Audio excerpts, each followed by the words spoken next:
The Defense Department's Inspector General found that American defense officials and diplomats in Washington and Europe had failed to quickly or fully account for all of nearly 40,000 weapons sent to Ukraine.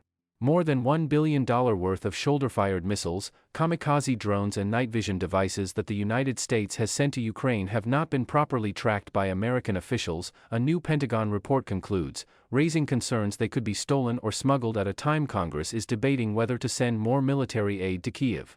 The report by the Defense Department's Inspector General, released on Thursday, offers no evidence that any of the weapons have been misused after being shipped to a U.S. military logistics hub in Poland or sent onward to Ukraine's battlefields.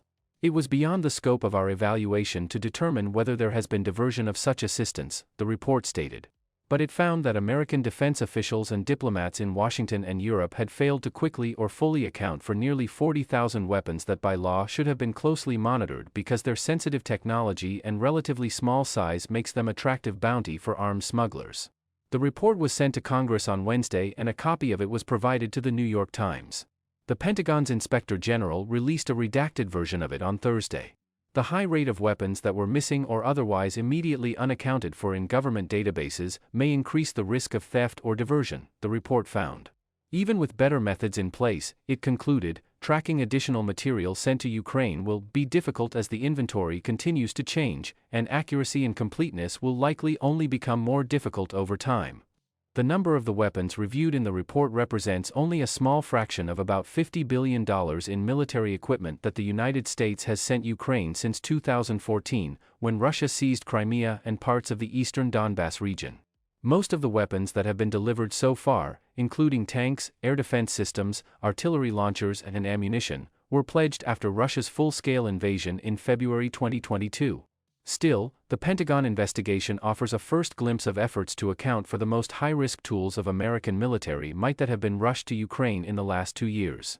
An increasing number of lawmakers, skeptical of the costs of being Ukraine's single largest military benefactor, are resisting sending more aid to Kyiv and have demanded the oversight.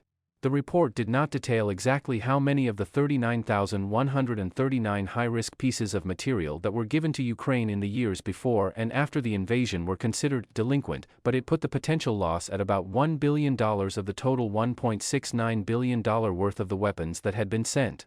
As of last June, the latest data available, the United States had given Ukraine more than 10,000 Javelin anti-tank missiles, 2,500 Stinger surface-to-air missiles, and about 750 kamikaze Switchblade drones, 430 medium-range air-to-air missiles, and 23,000 night vision devices.